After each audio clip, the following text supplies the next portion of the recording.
information from the LCK, from other regions, trying to work out what he should be playing. But you know, if he gets that chance to bring out that Tryndamere, he's so known for that champion. If he ever gets the chance to bring out, if it ever fits the comp, he'll be the first one putting up his hand saying, man, I want to bring out Tryndamere here. So anything could really come out of the top lane. That's the excitement of a player like that who has his meta picks, but also has some of those pocket picks to make it really exciting. We can see that actually getting demonstrated in the champion select here. Swiper's Aurelia is going to be banned away, as well as Lissandra, which he has been picking up there in that top lane as well. Kassadin and Anar off the board as well, so arguably 100% top lane bans. And of course there are some flex picks there. Yep. We've seen the Kassadin and Lissandra in both lanes over in other leagues, so there's plenty of flexibility. And this third ban here on the Legacy side, it's probably a jungle ban, but still, we've seen Jarvan all over the place as well. There's so many flexible champions in League of Legends right now that we do see a lot of the target bans targeting this flexibility just so that people have a bit more of an idea when the picks come in where they're going. Yeah, exactly. And we're talking about picks, and Cardred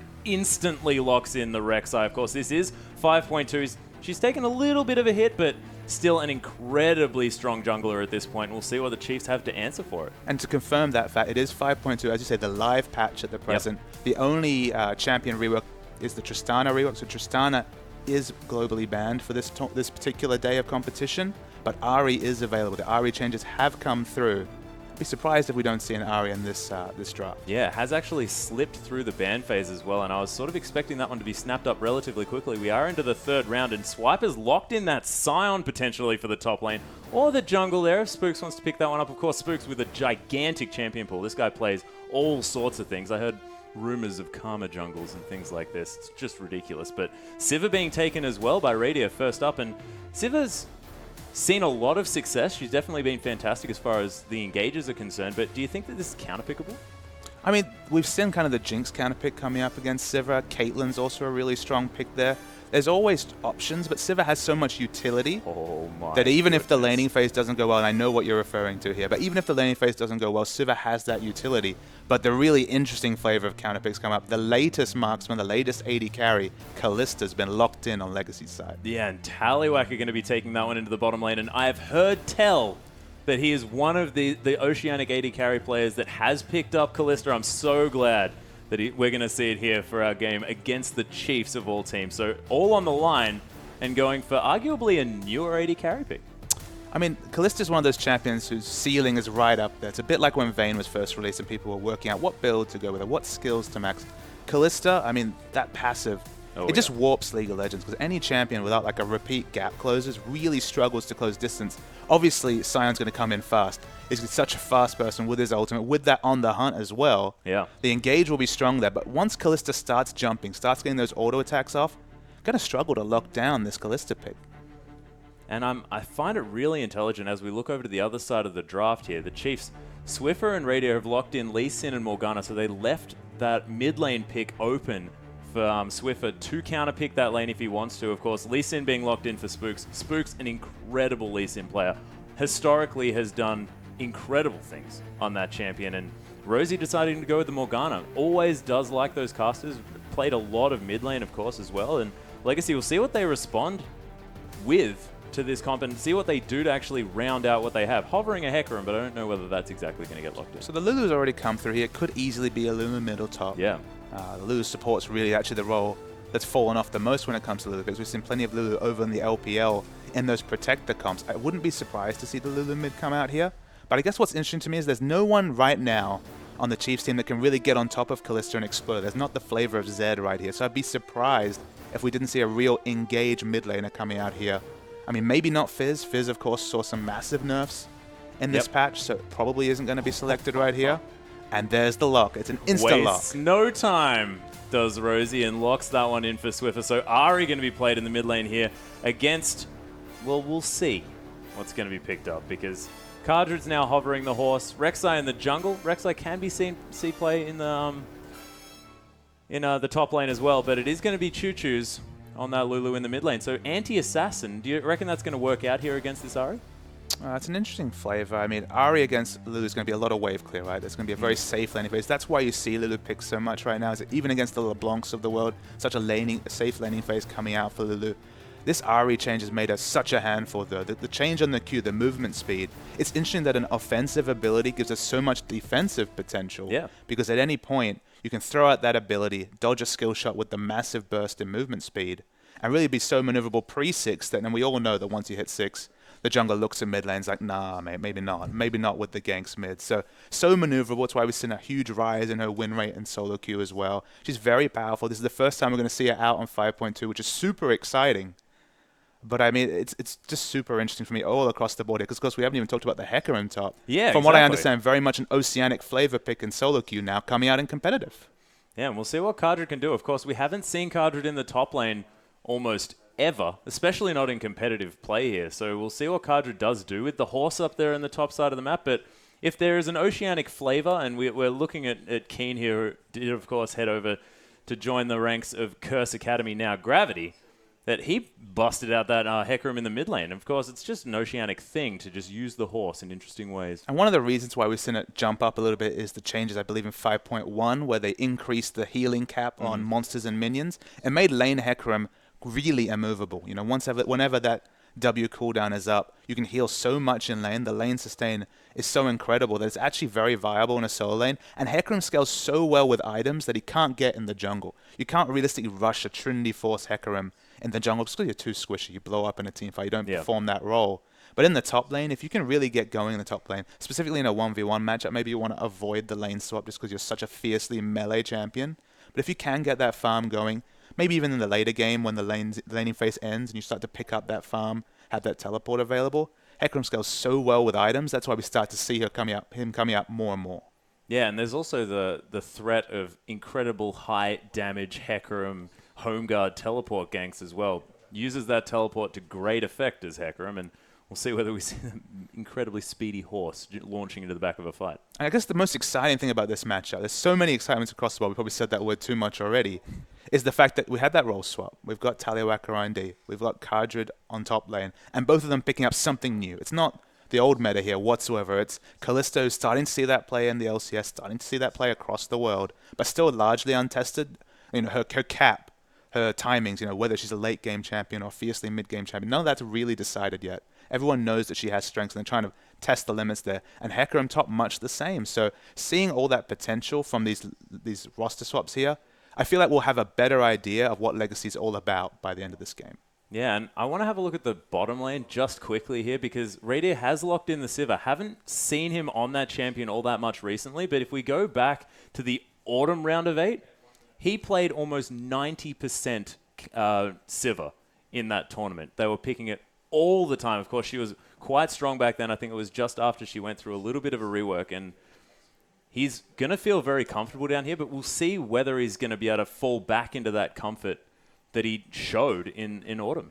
He basically, Sivir really here, Radier really needs his mates to get on top of Kallisto right here and get her out of a fight because they're going to really struggle after the first gap closes are used to get on top of that champion. If she's free hitting at the back, you know, whether it's the Hurricane build, whether it's the Blade the Ruin King build, those are the kind of the two flavors of Kallisto we've been seeing. If she's free hitting at the back, they're going to find it so hard after the initial gap close to be able to get on top of her. So I really need to use that on the hunt smartly, or they're going to struggle here. But the Ahri, I mean, we know how strong this Ahri is on this patch. Yeah. That's their best chance. That's the thing. But is it going to be too hard for Swiffer to hit all those skill shots on this tricksy Kallisto launching herself all around this one? Or is that just discounting Swiffer's incredible skill on this champion? I mean, Swiffer is an Ahri main from a long time ago. When he entered the scene, he was an Ahri main. That was years ago. He's still a wonderful Ahri player. With the bust, you know he wants to break it out, and we're going to see him on the Rift very soon. Yeah, let's hop onto the Rift now, ladies and gentlemen, with Legacy taking on the Chiefs. This time, Legacy are going to be on our blue side and the Chiefs on the red, and we'll see exactly how our first match of the OPL is going to pan out.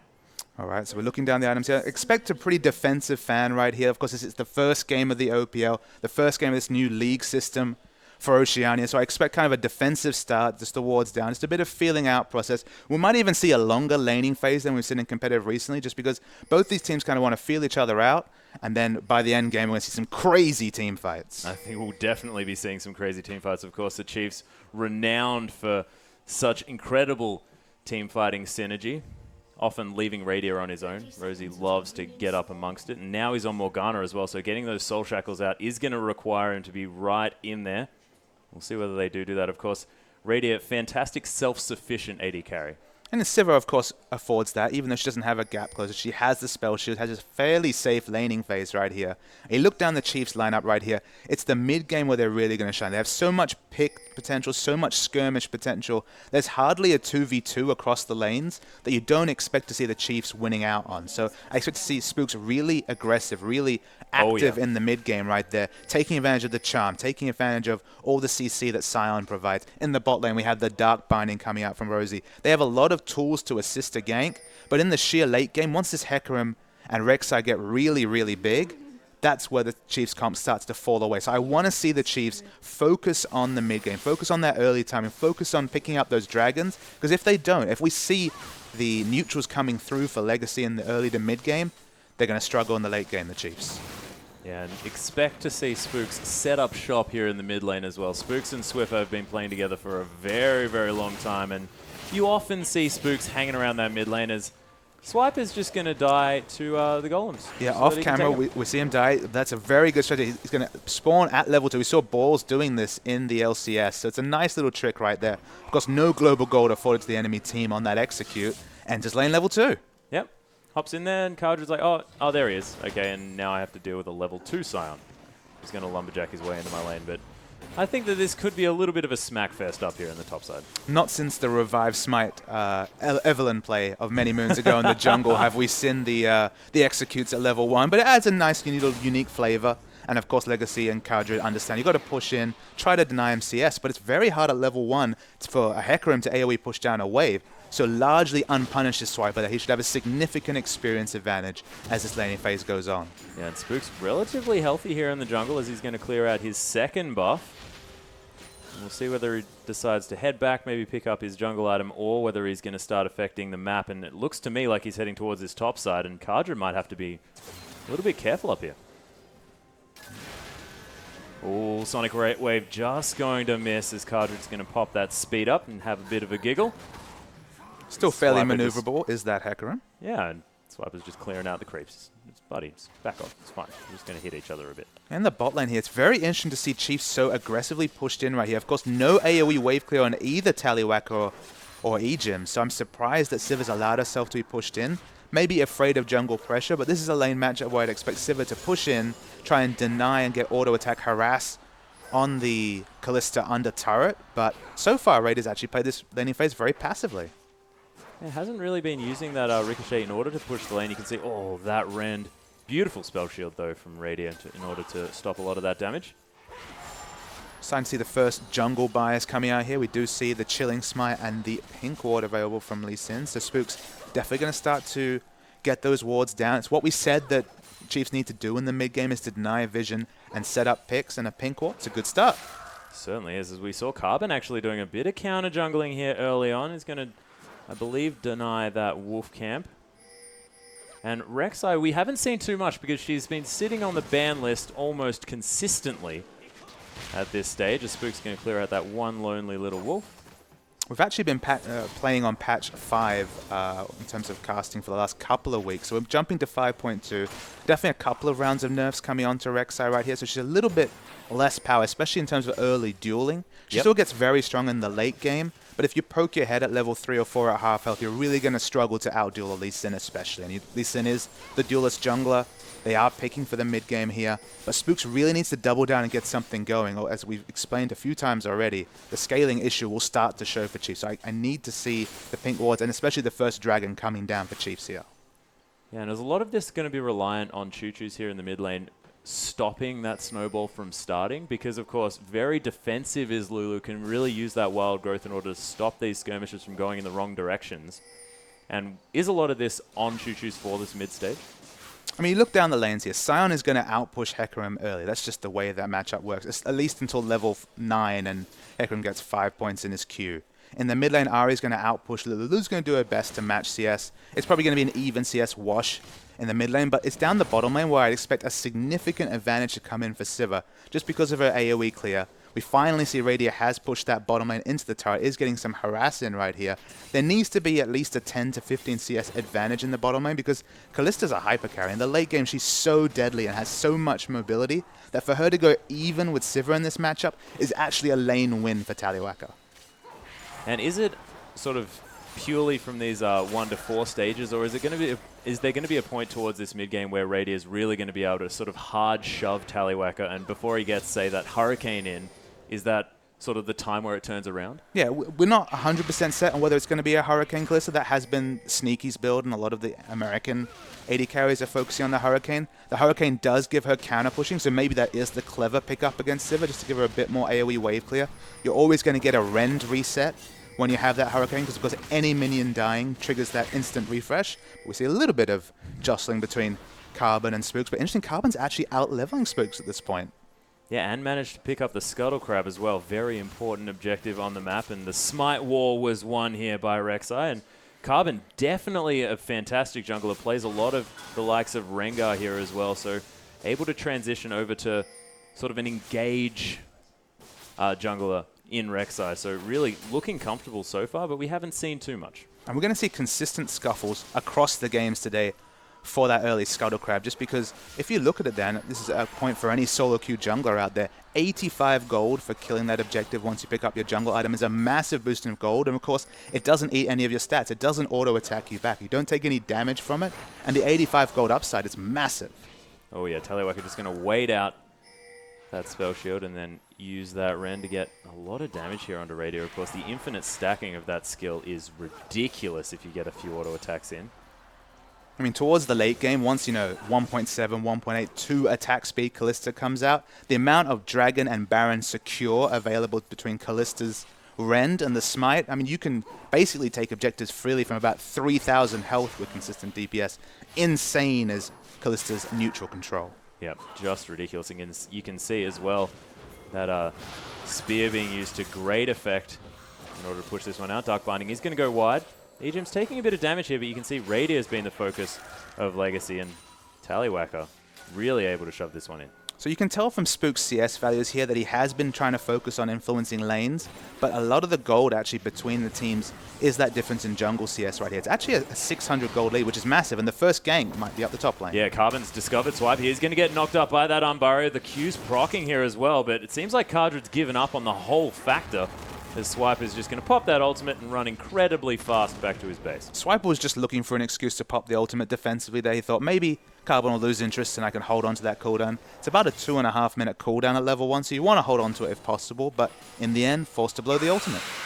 Yeah, and we do have Carbon actually heading into his jungle, has a lot of tunnels set up, so he's going to be able to head back, pick up that red buff for the second round, as Spooks is going to find his way here to the mid side of the map, but not going to find too much because Swiffer is, of course, pushing this one out quite hard. 9 CS is the advantage here for Swiffer. So not doing too badly, but it's been a very passive start to this game, and sort of out of nowhere, a 400 gold lead here for Legacy, and what is arguably a later game comp. Yeah, that was, as I said, mostly the extra creep camps that Carbon's managed to pick up. He has been focusing on farming, but at the cost of nothing, because it hasn't been Lee Sin really having a strong impact on the lanes. Radier taking a huge percentage, actually to flash in the bot lane. Yeah, very late spell shield there, as well as Rosie's going to come in incredibly aggressively. There's the Soul Shackles to come down. Radier's come in. Now there's the shield to come down, but is it going to be enough here as Ejim's trying to turn this one around onto Radier? The teleports are now finding their way in as Rosie's going to get healed up by Radier here as well, and now Swift has found his way in. Is the charm going to be there? There's the Spirit Rush, but takes a tower hit for it, and there's an arrow to the back as well, and the Chiefs trying to make something happen, but they just can't find anything. 5v4 down the bot lane. Importantly, Carbon hasn't teleported, didn't even have teleport available right there. And you saw kind of a preview of the problem that Chiefs are going to have in fight. Because once they use their first round of initiation CC, their ladder CC is really poor. They're not able to close the distance, get the strong CC, and pick anyone off right here. They really need ward coverage to get advantages. They might take the first dragon here, however. They are going to be able to secure that first dragon. Of course, Carbon not electing to go over the wall and try a valiant steal. Cardred is going to be pushing down this top wave. So first dragon is going to go to the Chiefs, but that scuffle looked like it could have gone anyone's way. And with a mid-game comp, has to be a little bit worrying here for the Chiefs. And we speculate that we're going to see the Trinity Force coming out of the Hecarim. It's confirmed with the item build here, but importantly, doesn't have the Sheen available just yet. So he doesn't have quite the same turret pushing. He probably will sit down the turret. Oh, Ejim just gets caught out there in the bottom side of the map, but Carbon's coming around. The teleport to come through from Cardred here as well, and Radier's so low. There's the flash coming from Carbon, and Cardred picks up the kill. Yeah, no flash available for Radier, so it will be a successful kill. Taking down the turret and getting down a kill. The snowball is on from this Hecarim. Yeah, but it was actually first blood going to the Chiefs here as Ejim fell earlier on in that one. But with Radier down, you have to say that this is definitely working out very well for Legacy, as Rosie might be caught out as Cardred's coming under that tower. Tallywhacker's here as well, and Rosie, you're in so much trouble. And that's an easy kill there for Cardred as Carbon sacrificing himself almost to that turret. Yeah, almost unfortunate juggling coming out right there. Was able to get away, and then of course can ultimate to safety. Yeah, it just goes straight past Spooks, who can do nothing about it there as well. And Legacy looking fantastic so far in this game. And we talked about how they had kind of lane matchup advantages, Scion versus Hecarim we focused on specifically here. This Hecarim's massive already. Trinity Force at 11 minutes, the most expensive item next to Infinity Edge, already completed. And this is kind of the worry. To get a Trinity Force from the jungle, we're talking 25 minutes, 28 minutes part-time, even if you're doing well. But to have that item so early, the damage is already coming through from Cardred. Once he can supplement that with a bit of tankiness, this Hecarim is going to be almost immovable in fights. Yeah, we can see Swiffer's actually taking a lot of damage there in the mid lane as well. He's going to have to go back and grab some health and, of course, mana, as Swiper's going to feel like he's done some work there on the top side, doing some damage to that tower. And 3,000 gold is what it's been stretched out to from that last scuffle on the side of Legacy, and they're doing well here on the early stages, but Chiefs, they don't look like they've pulled the trigger necessarily yet. The Infinity Edge yet to come out from Radier here as well. We'll see whether they can turn this one around. Most of the gold is focused on the top lane here, of course, at 2-0. You do expect this Hecarim, with 100% of the kills of his team, to be about 1,200 gold ahead of his opponent. But significantly, it's the secondary matchup here, the jungle matchup, Carbon versus Spooks. About 800 to 1,000 gold. Actually, 1,000 gold is the advantage for Carbon here. She's just focused on farming, has the Rek'Sai, and Spooks has never been able to have a situation where Swiffer was able to push out lane on Ahri and then go and roam. With that Lulu pick, so much wave clear available, there hasn't been the Ahri Lee Sin jungle invasion, the Ahri Lee Sin roam, because it's just been consistent wave clear from Choo-Choo's. The Lulu pick here is really working dividends. Yeah, precisely. And sort of been a bit of an unsung hero here as Choo-Choo's, as he's just been clearing out waves, but it's done exactly what Legacy need, as you mentioned. And Radier's going to clear out this bottom side. Could be a little bit dangerous with that outer turret gone, but there is a bit of a 2v2 situation in the mid side. Top lane is getting a little bit lonely, I think. I mean, relieving pressure off the whole map is the Lulu pick right here, just because sitting in lane, farming up, instant wave clear, basically coming out of that AP Lulu. No space for the skirmish pick-based team to actually get those picks, even to get a vision advantage, because you usually need the two members to sweep brushes, deny vision, and put down new wards yourself.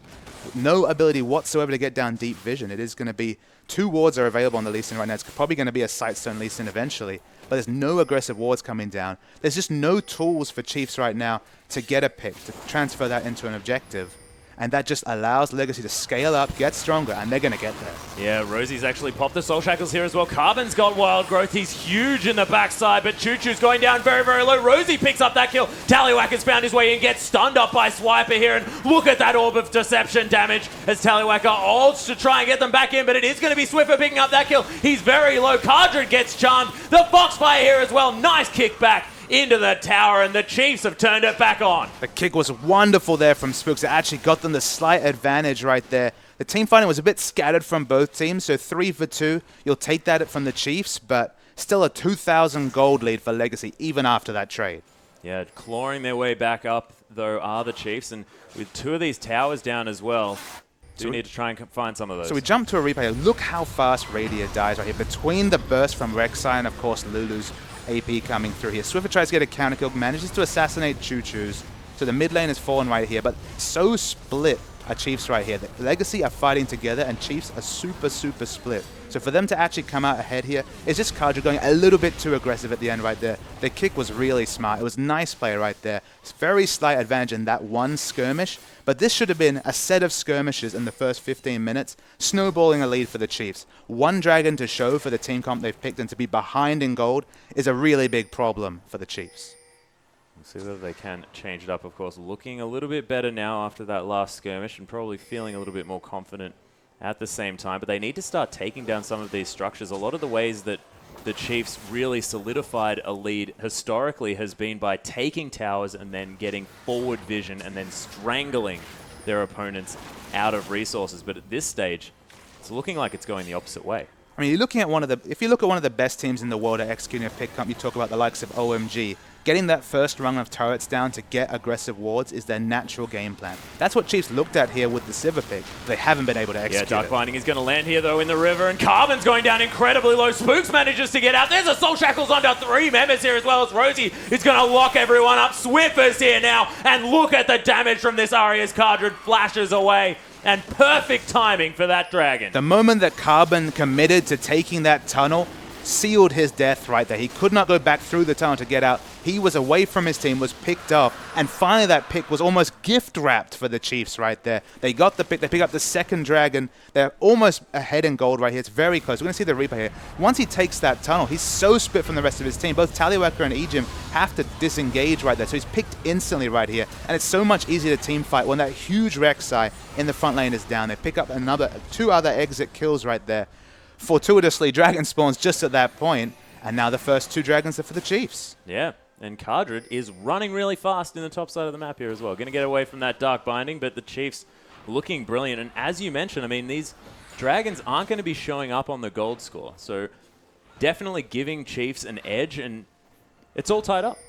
It's one of those situations where the first dragon, the 6% AD and AP, of course that benefits you all throughout the game. It multiplies your stats. It makes you stronger at all points. The second dragon, not as critical, but it of course gives you the timer and positioning for the third dragon, that big movement speed increase. You can see how much someone like Cardred's going to be looking for the 5% MS. Of course, double scaling on movement speed is that Hecarim. And this is what we said. The win condition for Chiefs was to take down those neutrals in the mid-game. So, of course, they've succeeded with that. They've got those 2 neutrals. They've even managed to supplement that with some picks through that last team fight. So they're finally getting closer to the par time for 17 minutes, but they're definitely not ahead, and we know where this Legacy comp is going. We know what the late game looks like coming out from Legacy. And Tallywacker, it was the Blade of the Ruin King. He was actually sitting on Vampiric Scepter and 2 daggers, which of course is Sneaky's build that he does transition to an early Hurricane, but the complete item comes through. Yeah, Swiper actually ulting in very deep here. Does get Howling Gale, but he's taking no damage. Of course, that Frozen Heart has come through. Legacy are now on the run as their tower's going to fall down. Ejim with a nice disengage Monsoon, and Chiefs going to have to get out. They get their first turret here, but it's only 1 turret with a Sivir comp. Even with all the mobility available from On The Hunt, they haven't been able to rotate and pick up the 3 turrets. 3 turrets before 25 minutes, getting those aggressive wards in. That's what Chiefs are looking to do. But that's a start. The mid turret affords you the most vision. If you can ever take down a mid turret and exchange that for a top or bottom, you open up so much extra vision in terms of the creeps breaking in. You have extra entrances to go in and get those aggressive wards down. They'll feel great picking that up, but they need to not let it go. They need to get rotations going and get the structures in top and bot before the mid-game ends. You can see here, Radio has definitely taken your message. He's going to be trying to take down this bottom lane outer turret here as well. So they are going to be able to secure that one. And it looks like the answer is going to be a hard push here in the mid lane. They do manage to get the outer turret, but can they disengage? Is that Orbit Deception doing so much damage? The flash into the Resonating Strike, and Spooks manages to take down Tallywacker. He's trying to get out now as well. There's a stun onto Choo Choo's Wild Growth himself, but it's not enough. That is a double kill already. And then a last kill for Swiper as well. Beautiful play by the Chiefs. The picks coming thick and fast for the Chiefs there. They'll get a second inner turret right here. They're feeling better. You see that Kajal was able to make the evasive maneuvers, get away quickly, but no real teamfight influence from that horse. And the Chiefs are getting the min game, and they're going strong. Yeah, and this is what the Chiefs are known for as well. It's just beautiful to see them back in these team fights where they have beautiful coordination, everyone on the same page. And Spooks hitting that Sonic Wave was just stunning. And it was just crucial that Radio was just rotating at that time after taking that bot turret right there. He was just there fortuitously in the mid lane for that fight, managed to clean up. The whole fight, Rosie was actually separated from his teammates on Morgana. Not a big problem, of course, because he could engage with that black shield, cause a lot of disruption in the back, and 4 for none is the trade. So really fantastic for the Chiefs, but the thing that we have to mention, the thing that we have to go back to is the late game scaling comp coming out of Legacy. And if they can turn this one around, as we can see, the Hurricane has been started up by Tallywacker. I mean, there'll come a point, once that Hurricane's completed, where it's just really murder to get on top of that Calista. It's so hard to do because she has so many mini flashes, so much mobility coming from that passive, that unless the Scion ultimate hits, unless the Charm hits, or unless the Dark Binding hits, unless the big engage options hit, and you have to hope that Tallywacker is able to dodge those with all the mobility available, and of course summon a flash. And even the Janna on top of it, the queen of disengage at her side. free hitting in a team fight, that Ren damage adds up. You get so many resets with the Hurricane, because even if you execute a minion with that ability, you'll still be able to use it for damage on an enemy hero target as well. So if you can keep that cooldown going, rend after rend, you're going to wreck a team fight. See whether he can, but of course Swiffer, we haven't mentioned too much. 4-0-5 though now on this Ari, and he's looking brilliant, looking incredibly comfortable on this champion. As we've mentioned, Cardred going to try and clear out this top side, but this Ari has gotten going in the mid game, and we know how strong she is on this pad. It's definitely crept up quickly though, Atlas. There was a stage when he was just sitting in mid lane clearing waves against this Lulu, but once the little skirmishes started happening, once the second dragon fight started, 4-0-5 and a death cap to show. Basically, they both have their core mana regen items, but a death cap to show for that mid-game snowball just means those are going to be some deadly charms. And of course, with this current patch here, the Foxfire damage comes out so instantly that that assassination burst potential you thought was removed with the DFG removal that, of course, was cemented this patch is in full effect on this Ari right now. Most definitely is, and we can see the Chiefs of old coming through here. Now that they've taken out a few of those outer turrets, are going to be putting these wards all throughout Legacy's jungle. We can see they've ignored their own jungle almost entirely, and the red dots throughout Legacy's areas definitely penetrating. This is what I thought the game would look like 5 minutes ago. So you could say maybe the par time's a bit slow from the Chiefs, but the mid game's on. They're in huge ascendancy here right now, and it's up to them to strangle Legacy out of the resources they need to get this game to late game. I think they can do it. They have the proud history. They're a very smart research team, but they need to be proactive in this mid game. This third dragon, of course, a wonderful objective to pick up. Yeah, easily going to be able to take that one down. It fell incredibly quickly. And it looked like Legacy were looking to transition to some sort of Baron play, but it might just be that top inner turret. Yeah, Cardred is free hitting here. The whole team's rotating, but the rotation's on for Chiefs as well. We see the bat coming from Ejim on our screen already. Yeah, the base race is not being called by Legacy as Cardred's going to head back as well. That Rampage stacking up. He does have a lot of damage on these turrets, but he's decided not to go back here. So that inhibitor turret is now under fire, and the Chiefs are the ones that are going to be turning around. You can see Legacy aren't completely committing to this push. We see Cardred periodically canceling that teleport up top. They're not sure exactly. There hasn't been a decisive call from Legacy, and they're kind of happy to see Chiefs back away here, as they don't have to make what could be a really difficult split call between having Cardred keep pushing up the top and losing the minimum down bot, or really pushing for the win.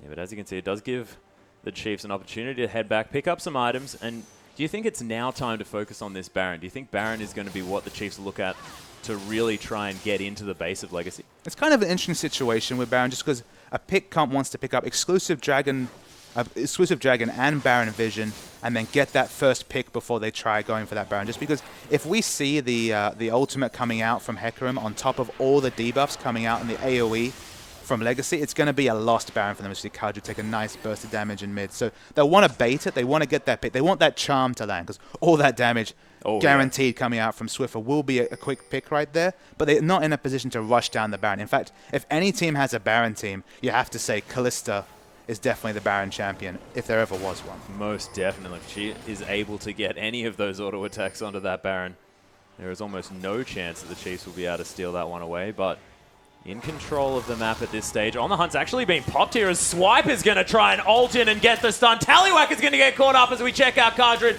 and he's trying to dodge out of the way. The base gate's doing a lot of work here as well in order to keep him safe, but the Boomerang's going to find its mark. The Chiefs, they've broken in. Swiffer's going to flash forward, actually, as Carbon's going to get the knock-up. Swiffer's tanking this one out, lands the charm here nicely, but Cardred gets Wild Growth. He's going to be able to pick up that kill, and he's coming straight in here on this gigantic horse, actually flashing out of his own base, interestingly enough. But work has been done here by Chiefs. We look down the Chiefs lineup, only 2 ranged auto attackers to assist Swiffer right here, so they can't take down the inhibitor, but it's a big pickup taking that inhibitor turret right there. Any successful pick at this point could be an inhibitor, could be Baron. They have options aplenty across the map here, an embarrassment of riches if they ever get down a pick. And so far, if we're watching the first 25 minutes, they've been very successful at taking a pick and turning it into an objective. Certainly have. Legacy looking to make a move now that Swiffer has been taken off the board. Rosie's hanging around trying to be a ward, as it seems. Just going to watch the Raptors fall down, and Carbon's going to head back. Swiper on defensive duties as well. So Legacy not really making any decisive moves around this map, and that's something that you did mention earlier on, is the fact that they haven't really been the team that we're used to seeing that are so confident in themselves and their calls. Well, we saw that first 10 minutes. We actually praised them for staying even in the lanes that should have potentially have snowballed thanks to Spook's early game pressure. Spooks was a bit off the board in terms of early pressure, but Legacy didn't pay for it. In fact, we saw the big snowball purchase, that very early Trinity Force coming out from Kardred.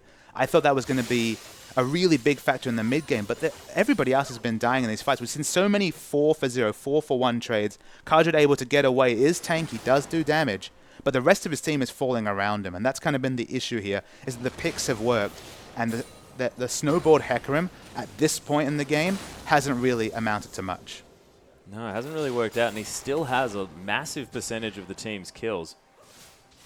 Unable to really do much with it. You can see as well, I mean, Choo-Choo's, we did give him some credit in the early game for how he played out this Lulu, but 0, 2, and 4 not quite having the game that he wants. And Ejim, the star player, arguably, for Legacy here. Fantastic supporters. Radier's actually going to pop on the hunt here as well. Tallywacker, he's going to get caught out yet again and eliminated straight away. The Chiefs, this is not all they want as Ejim tries to use that Monsoon, but look at the size of that crit. And Choo-Choo's is going to die as well. The Chiefs easily pick up this inhibitor, and only 2 alive, but I don't think they can do much. Atlas, I don't really understand why there's so many situations where the Chiefs are afforded vision of Tallywacker standing at the front. He's the most forward champion on his team, and all his tanks are taking jungle camps. They're away from the rest of his team. And if you allow a team to run into a Kalista, she's not even able to use her passive, not getting any autos in to get any sort of mobility, she's just going to die for free. They need to understand that if they're not grouped here, if these two tanks, Carbon and Kardred, are not at the front, it's free food, it's free kills on this Tallywacker. And I think Legacy know that this Baron's going to be going down. They want to try and make something of it, as Dragon's going to be up in a minute, but they don't have the timer. Of course, the Chiefs have had that one on lockdown. The inner turret is now the call, but the Baron's going to fall down. The Chiefs now with complete control over this game. Yeah, they're going to get some little damage, little poke damage onto this inner turret right here, but you're correct. With that Baron buff especially, we're going to see emphatic pushes down the mid right here. And if history is any recreation for the last 28 minutes here, it's going to be a win for Chiefs. Yeah, as the Onslaught of Shadows being used here by Kardred. Spook's unable to catch up to that really fast horse, and Carbon just going to burrow his way out. But the Chiefs losing an inner turret and picking up a Baron, I'd probably take that if I was them. I mean, the bizarre thing to me is here, you look at the two frontliners, Kardred and Carbon. Of course, they're going to have the AP Lulu coming in. They're going to have a massive HP stack. You'd think, all right, 4-1, 2-2. All the kills, in fact, on Legacy's side are on the frontliners. But the frontliners are never to be found whenever the rotations come in from Chiefs. Whenever they're popping the on the hunt, it's Tallywacker basically dying instantly, and the tanks are sort of to the side or making evasive maneuvers right here. They're not fighting as a team. They're not grouping as a team especially. That might be the ward coverage that Chiefs have put down, facilitating those picks, but I think some of the rotations and positioning from Legacy have been pretty off in this game. A little bit questionable, but on the hunt, plus the ult coming through from Swiper here on Sion, who just popped his Elixir of Ion. That's a really, really big Lumberjack coming through that bottom lane. He's actually going to pop that ult yet again. We'll see whether Tallywacker can get out of the way, but oh, he's trying to curl around. Doesn't manage through the teleport to come through from Kardred. You can see this Sion is tanking up everything right now, and he's barely dying. Gets knocked up from the Wild Growth. I think he's going to die. Finally gets shut down here as the Orb Deception comes through, and Swiper tries to beat everyone as his Undying comes through, but Legacy hold off the Chiefs for now. For once they pay for an over-engage, but you just look down this Chiefs comp, you know what's going to happen. You're going to see the lane ganks coming in from Sion with that ultimate. On the hunt is going to be popped. I mean, look down at Rosie. Rosie gives the strategy away right here. Has the Righteous Glory here. Oh, yeah. This is just a linear engage, run straight at you comp right here. So what's the counter to that? What's the counter to knowing that your enemy's going to run in a straight line to you? It's disengage. It's having your tanks at the front. It's them eating the Sion ultimate. But Sion's been able to get to the back line with reckless abandon, which should never happen in a competitive game. Not to mention the fact that they have Ejim here with the Monsoon, the queen of disengage in Janna as well at the same time. So see whether they can turn it around. Of course, it's not too late here for Legacy, but with an inhibitor down, the Chiefs definitely have the control, and with so much vision as well, forward vision on this map. Yeah, it's a lot of forward vision, as you mentioned, and not a lot of defensive vision, specifically pink wards. I actually only noticed one pink ward on the map from Legacy right here. They need to have safe areas where they can farm. They need safe access to their camps.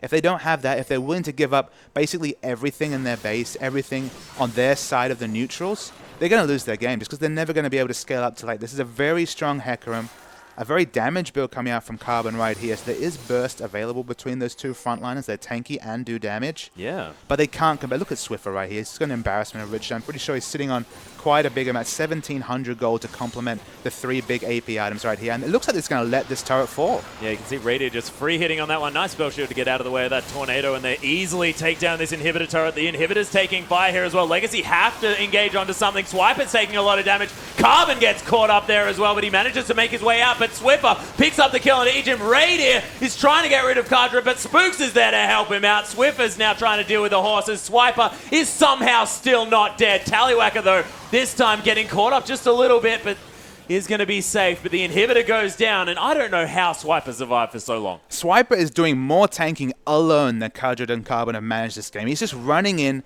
taking so much time. If you look down his items here, I mean, not an offensive item in sight whatsoever. So many resists being picked up. And he's so strong right here that Tallywacker, we have to mention that Kallista's damage comes on repeated orders. It comes on using that rend to execute, using that Blade of the Rune King to do percentage health damage, then executing after 20, 30 autos. That 20, 30 autos are hardly even scratching the Scion right here. No. And we did see in that fight a little preview of what would have happened, or maybe even a teaser of what would have happened in a different game, because we finally saw Kadra get on top of Radia, and Siv's never been a tank buster. She struggles with tanky men in front of her. That Hecarim is huge with the randoms, more tanky stats coming out. Radia could do nothing.